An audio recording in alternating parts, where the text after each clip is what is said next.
My father called me a failure and cut me from the family. Then he discovered my worthless art sells for 200,000 euros each piece. My father threw my portfolio into the fireplace. I watched 3 years of work turn into ashes as he said I was dead to him. This wasn't a metaphor or an angry threat. He spoke literally. He called security to escort me out of his commercial building, changed all the locks I had keys to, and told my mother that speaking my name in his house would result in immediate divorce. I was 23 years old, holding 2 garbage bags of clothes, and had 70 euros in my account. The art burning happened because I said I was abandoning the MBA program at Wharton. I lasted 18 months in business school before realizing I spent each lecture drawing in the margins instead of taking notes. My professors noticed. One called me aside and said I was wasting a spot that someone else deserved, that my heart clearly wasn't in corporate strategy. He was right. My heart was in the charcoal drawings I did at 3 a.m. when I couldn't sleep, in the oil paintings I hid in my closet because my father had made clear that art was for people who couldn't handle real careers. When I tried to explain this to him, he asked how much artists earn. I said it varied greatly. He looked up average salaries on his phone and read them aloud with disgust. 38,000 euros per year for visual artists, 22,000 euros for freelance illustrators, beginners. He ran a commercial real estate empire valued at 300 million euros. The idea of his son earning less than his secretary was apparently worse than having no son at all. He said I was choosing poverty and failure over legacy and power, that I would regret it when I was starving in some rat-infested studio. Then he grabbed my portfolio from the desk and walked to the fireplace in his office. I begged him not to do it. Those weren't just drawings. They were applications for artist residencies, pieces I had worked months to perfect, my only chance to get into serious galleries. He opened the leather folder and pulled out my charcoal study of my grandmother before she died. I had drawn it from memory, trying to capture how she looked when telling stories, that specific tilt of the head. He held it over the flames and asked if I was ready to stop this nonsense and return to Wharton. I said no because I couldn't pretend anymore. He dropped it, and it caught fire immediately. One by one, he burned 15 pieces. My hands trembled seeing them darken and curl. My oil painting of the Philadelphia skyline at dawn, my ink drawings of hands in different positions, my watercolor series about isolation from which I had sold 2 pieces to a small gallery in Brooklyn. Everything gone in less than 3 minutes. When the portfolio was empty, he threw the leather folder in too. He said that was my future burning, that I had chosen this and should remember it was my fault when I ended up homeless. Security escorted me through the garage so none of his employees would see. I sat in my 10-year-old Civic, which was still registered in my father's name, and realized he would probably report it stolen soon. I drove to my apartment near campus, but my roommate texted saying my father's lawyer had already called the landlord. My name wasn't on the lease because Dad paid my rent directly. I had until the end of the day to leave. I packed everything I owned into garbage bags and called my girlfriend Marina. She said her parents wouldn't let me stay with them because my father had called and said I was having a nervous breakdown. My younger brother Bruno texted me near midnight. He said Dad had gathered the whole family and announced I had made my choice. No one could contact me or help me in any way. Mom had cried but agreed. Bruno was 17 and was terrified of Dad, so couldn't risk helping me. He said he was sorry and hoped I would work things out. Then he blocked my number because Dad checked his phone regularly. I sat in my car in a Walmart parking lot reading that message over and over, understanding that my entire support system had evaporated in 6 hours.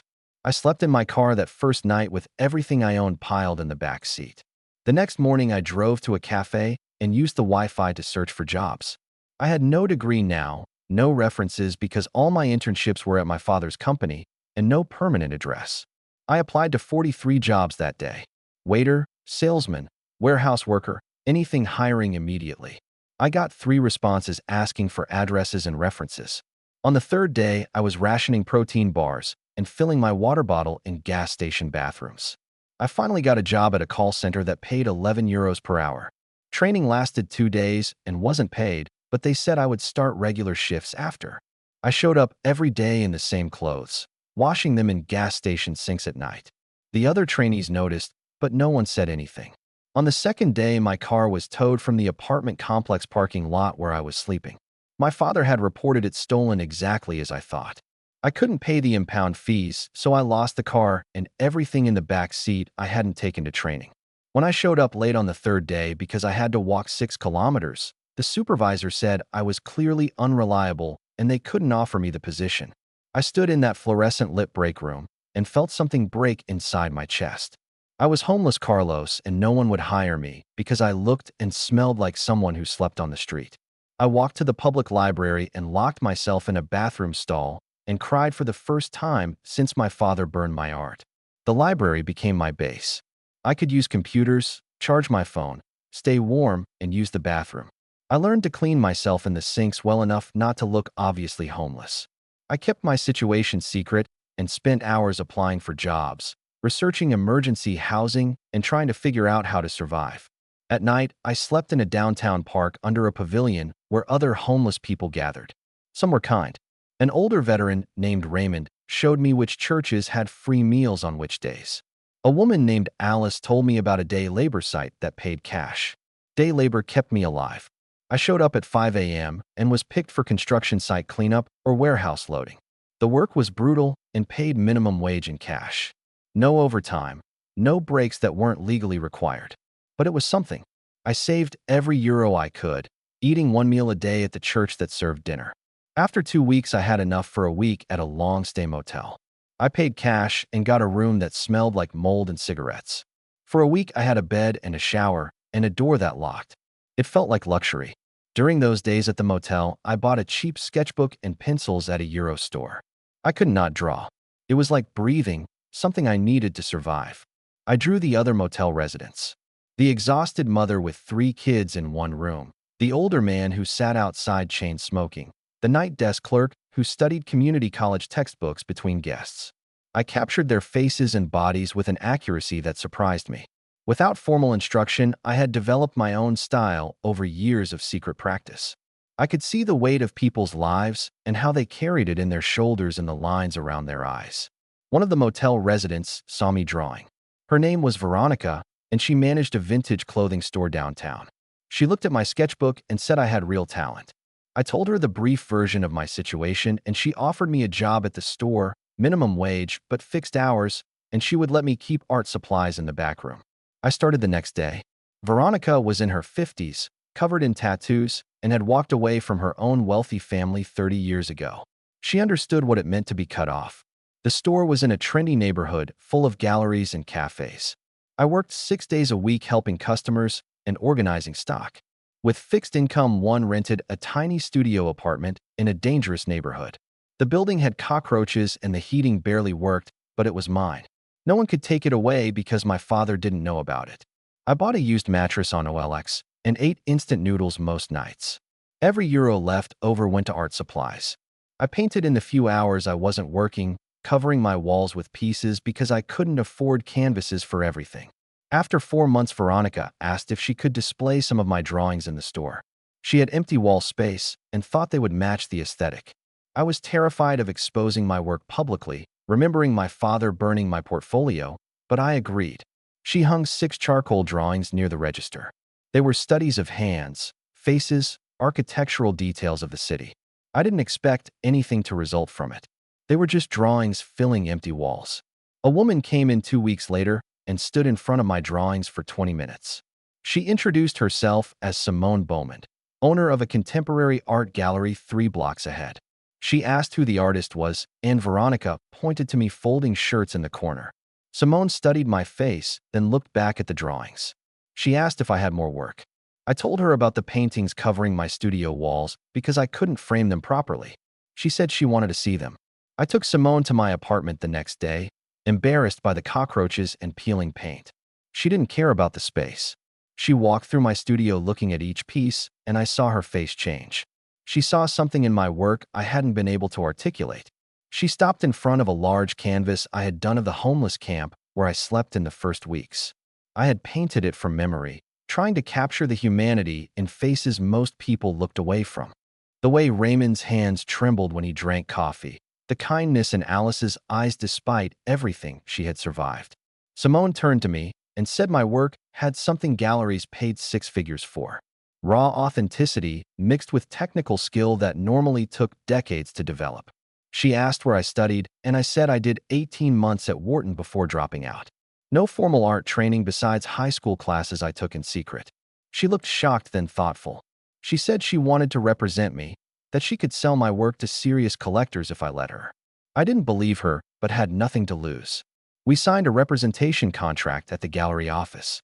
She explained her commission structure and talked about building my portfolio for a sample. I felt like I was watching someone else's life, like this couldn't be real. She photographed 20 of my pieces professionally and created a digital portfolio. Then she started showing it to collectors she knew. In a week, someone bought one of my motel paintings for 8,000 euros. I stared at the check when Simone gave me my part, 5,600 euros after her commission. More money than I earned in 4 months of day labor combined. Simone sold 3 more pieces the next month. My style was raw and emotional, showing sides of urban life that wealthy collectors found compelling. The irony didn't escape me that rich people wanted to buy paintings of poverty, but I desperately needed the money. So I kept painting what I knew: the shelter where I ate meals, the day labor office where I stood in line at dawn, the faces of people society ignored. Each piece sold for more than the previous one. After 6 months, my paintings cost 30,000 euros each. I moved to a better apartment, bought real art supplies, quit the clothing store to paint full-time. Simone booked me a solo sample at her gallery for the following spring. She said we needed to create expectation, make my name circulate in the right circles. I spent 8 months creating new work, challenging myself technically and emotionally. The show was called Invisible City, focusing on Philadelphia's homeless population among which I had lived. 30 pieces ranging from intimate portraits to large-scale scenes of camps and shelters. Opening night was overwhelming. 200 people crowded into Simone's gallery drinking wine and examining my work as if it were hanging in a museum.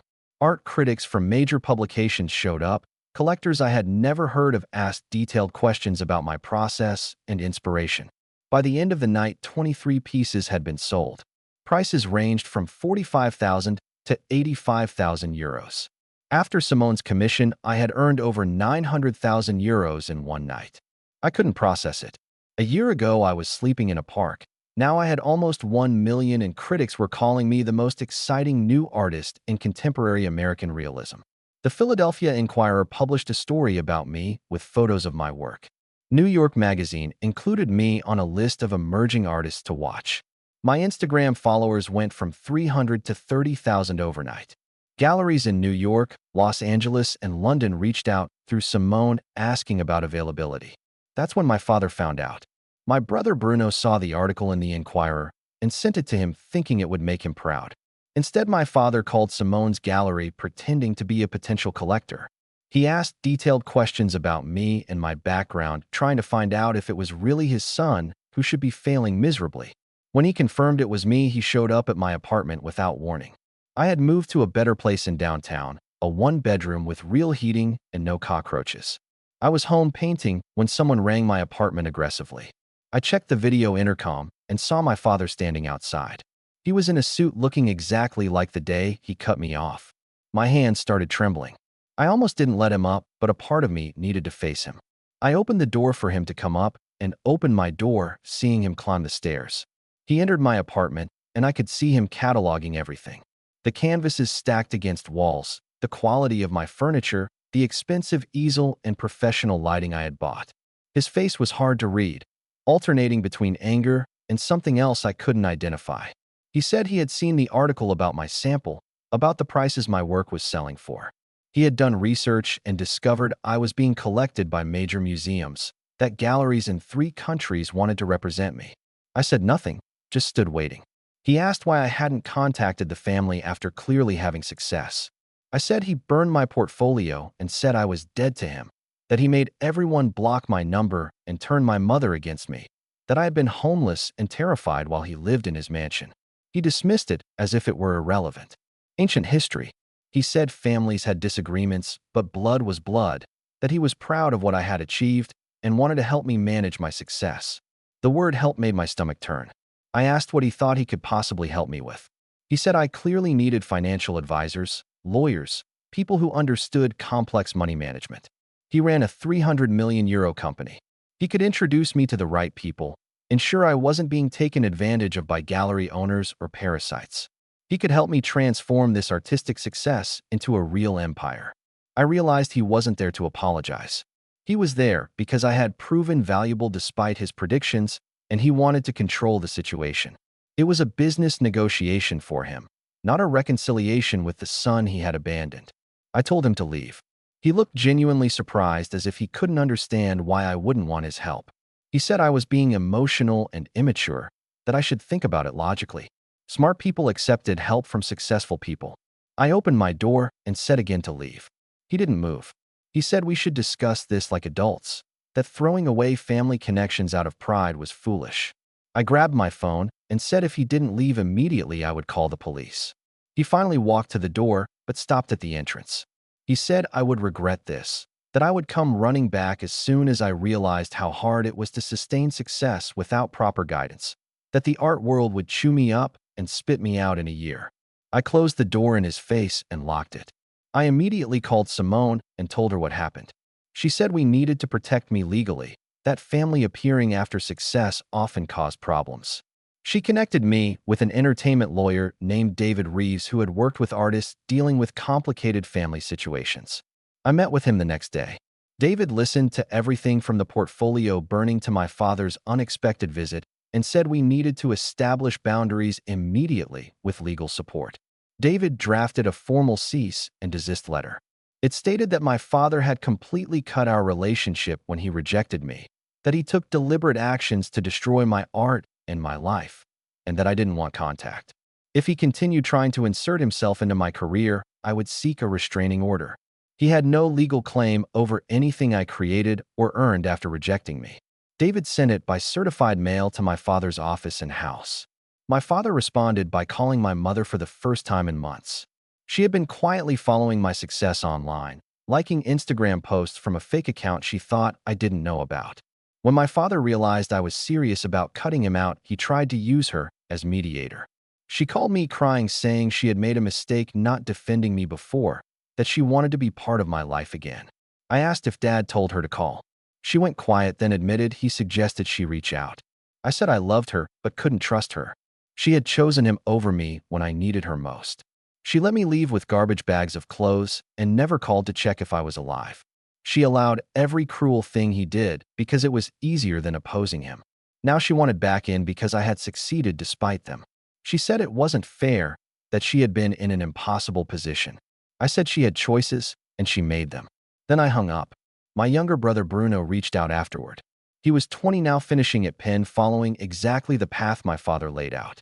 He sent a long message apologizing for blocking me back then, saying he had been too afraid to help but regretted it. He said my success proved Dad was wrong and he was proud of me. He wanted to meet for coffee and rebuild our relationship. I read it 3 times trying to decide if I believed him. We met at a cafe near his campus. Bruno looked older, more stressed than I remembered. He talked about the pressure Dad put on him, how every decision was scrutinized and criticized. He said watching my success from a distance made him question everything about the path he was on. He asked detailed questions about how I survived after being cut off, and I gave him the abbreviated version. The homelessness, the day labor, sleeping in my car until Dad had it towed. He seemed genuinely horrified. Then he admitted Dad had asked him to convince me to reconcile, that Dad wanted to be involved in my career and thought I would listen to Bruno when I wouldn't listen to him. Bruno said he agreed to try because he really wanted a relationship with me, but wanted me to know Dad was pulling the strings. I appreciated the honesty. I told Bruno I would be open to rebuilding our relationship, but only if it could be independent of Dad's influence.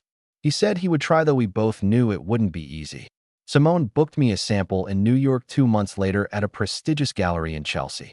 The owner had been following my work since the Philadelphia sample and wanted to introduce me to the New York collector base.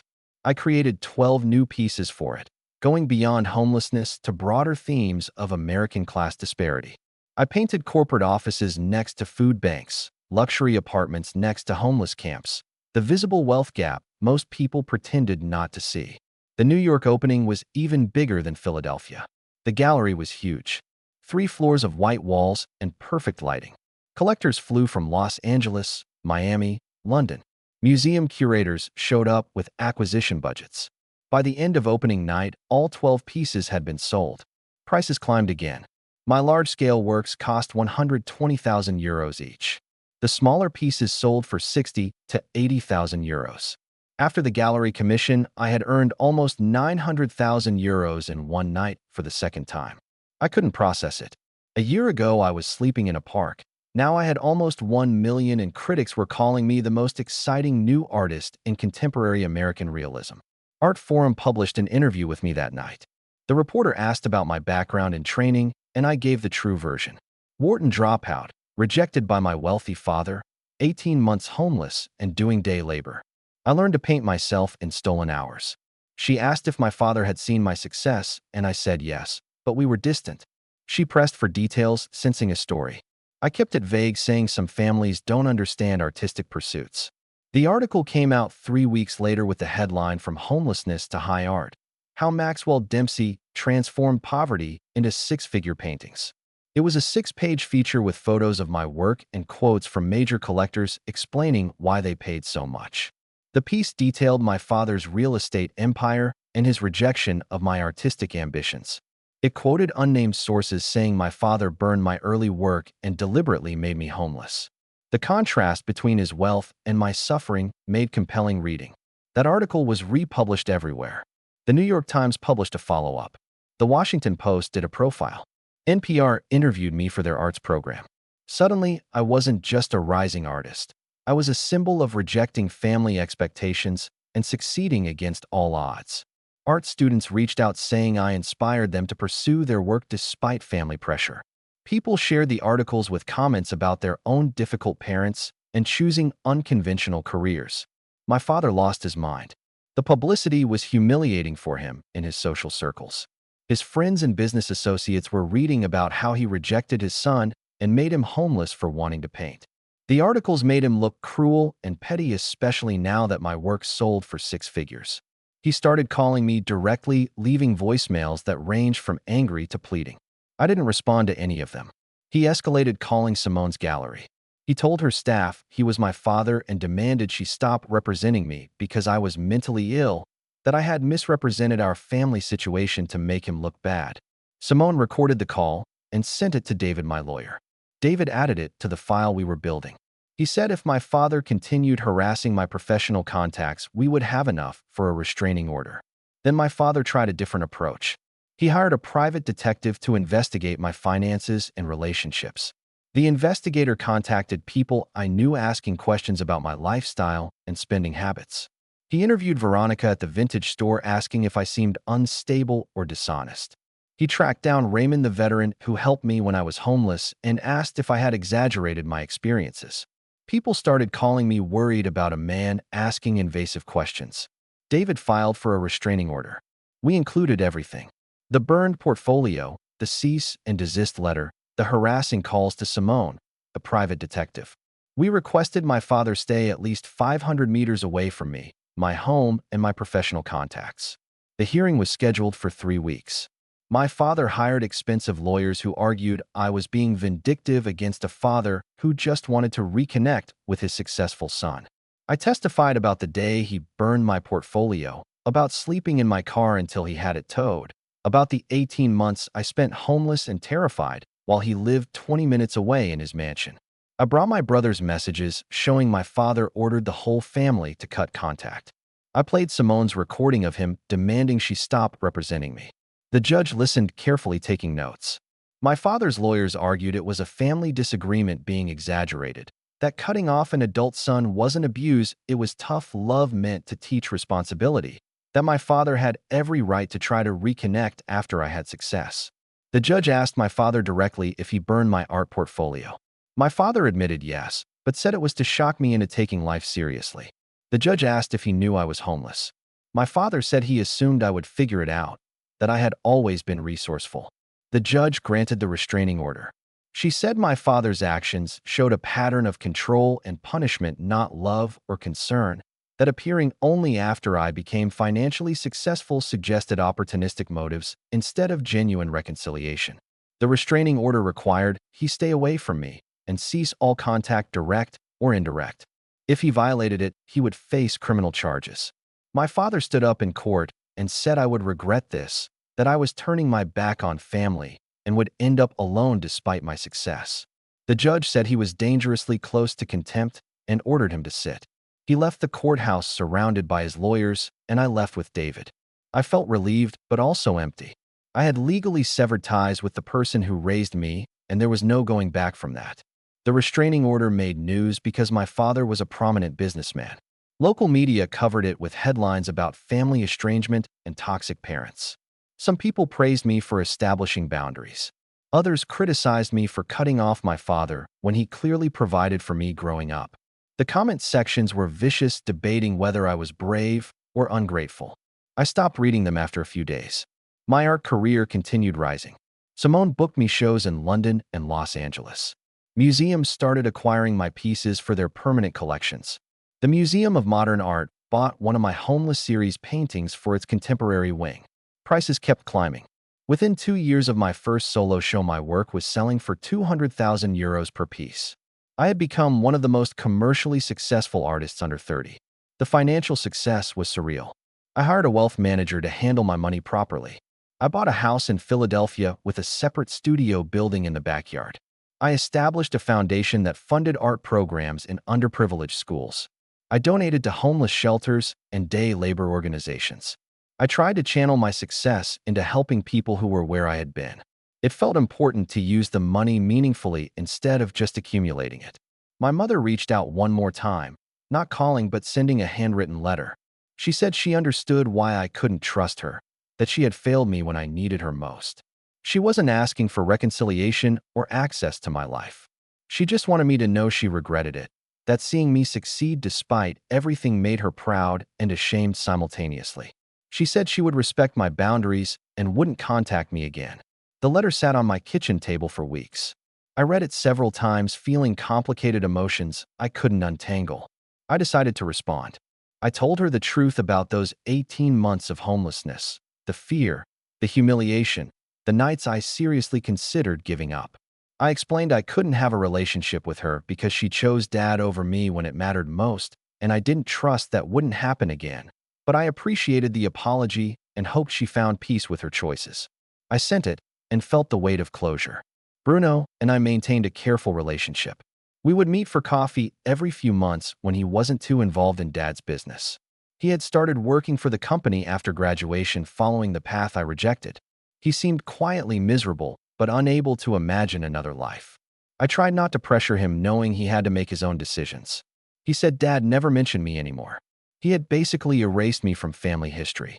3 years after the restraining order, my work was featured in a major retrospective at the Whitney Museum in New York.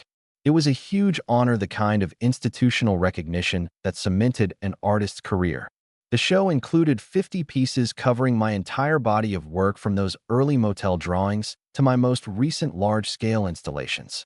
The opening was attended by everyone who mattered in the art world. I learned through Bruno that my father had seen the exhibition announcement, that he wanted to attend, but the restraining order prevented him from being within 500 meters of me. Bruno said Dad stood outside the museum on opening night watching people enter, unable to go in. Part of me felt satisfied by that image.